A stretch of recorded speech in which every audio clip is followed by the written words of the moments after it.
Hi again then guys, and welcome to the 57th episode of Days Gone By, the review series for those who are perhaps new here, for the classic cars in particular on Gran Turismo. And this vehicle, as obviously you'll have seen from the title of the video, is not exactly a top tier performance car. It's actually not as slow as some people might have you believe though. The vehicle is the Honda LifeStep van. And off the top of my head, this is actually, as far as I can remember, the only, strictly speaking, van to be featured on Gran Turismo. Now, there are, of course, minivans. You've got the Honda Odyssey, that kind of thing. But as far as straight-up vans go, regardless of whether or not they're panel vans or have windows and extra doors, I think this may be the only straight-up van on the game. Unless, of course, there's a car that I'm forgetting, and that may well be possible. Now, the vehicle is very small, it's very old, and it's very understated. It's extremely cheap, at less than 9,000 credits. It's one of the cheapest cars in the game, in fact. Unfortunately, it's not a premium, so you don't get the detailed interior, and that's a shame, because cars like this are pretty cool when they do have detailed interiors, because it adds that kind of personality to the car to encourage more people to buy it and to enjoy it. Stuff like the classic Beetle, which of course has that fully detailed interior, the Samba bus, that kind of thing. It just adds another level of enjoyment to the car. And obviously that doesn't just go for small old classics, that goes for any car. But for this vehicle in particular, I said earlier that it's not necessarily as slow as many people would indicate. And you can understand why people would say that. It's certainly not a car which you could accuse of being overly powerful, to begin with. And even when it's fully tuned, it doesn't have anywhere near the power of most of the other cars in this series. Even the lesser powered cars in Days Gone By still tend to have at least double the power of this vehicle.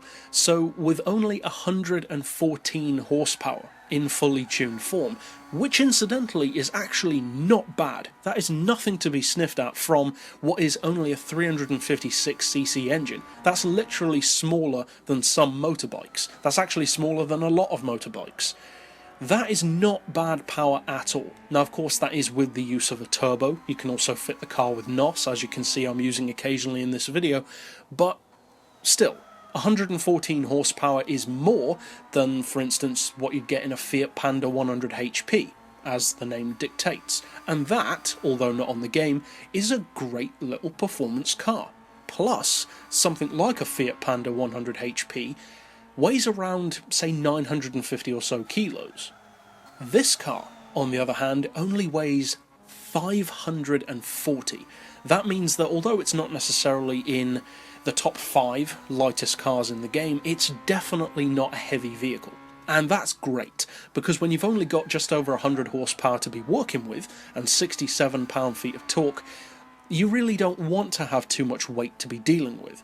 Now, the fact that the weight is so low, and it does have decent power, in particular for its engine, the horsepower per tonne is actually not bad. 211 is pretty decent for a small, tiny, old van.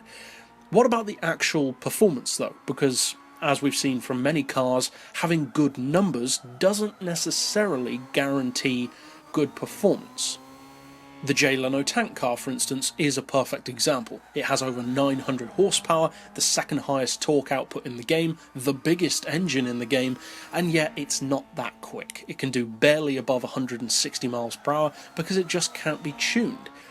So what about this car with the advantages of tuning? Is it actually a pretty quick little car? Well, as you can see from the lap times around this track, you can get around Tsukuba, for instance, in just over a minute. Now that's not breakneck fast, but it's not slow either.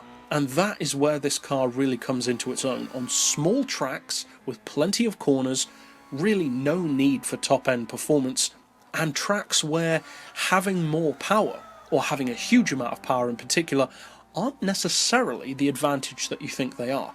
Because when you take a smaller, lesser powered car on a track like this, you will often find, in a similar way to lesser powered smaller engine motorbikes in comparison to big superbikes, that you can actually push a lower powered vehicle, especially a smaller, lighter one, much harder than you would be able to if it did have more power, or if you were talking about a bigger, more powerful car going up against it in general. Because the thing is about a bigger, more powerful car, you're still not using all of the advantages of that car on a track like this.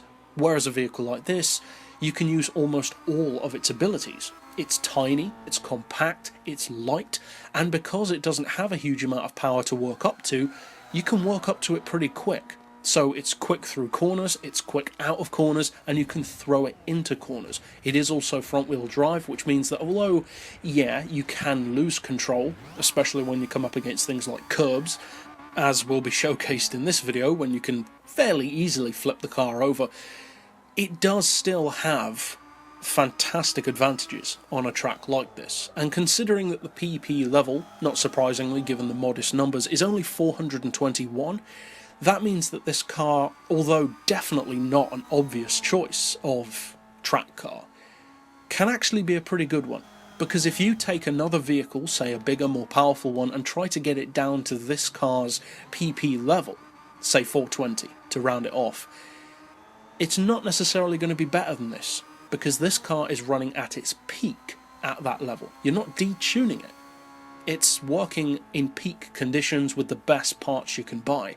So potentially, although it is definitely a niched market, for ultra low PP racing, maybe even lower than 400, this can be a very good car to work with. Because at the end of the day, a lap time of just over a minute around a track like Tsukuba from a car that costs $9,000 is very impressive. It can certainly give certain select cars on select tracks a great run for their money, and I guarantee if you were to compare the lap times, this car is quicker around tracks like this than vehicles with significantly more power and potentially much higher PP levels. So although it's not a car which will dominate every scenario, definitely not, it is a very useful one, and also just a very fun car. It's oddball, it's small, it's different, it's cute, and it's a conversation starter. Plus the fact that it only costs $9,000 means that it's one of those cars which, maybe for a less experienced driver or just don't have as much cash to work with, it can kind of get your toe into the classic car market and find out maybe if you can enjoy some of those cars if you haven't tried them before. But that's it overall for this particular pick. I'll see you guys next time, and as always, thanks for watching.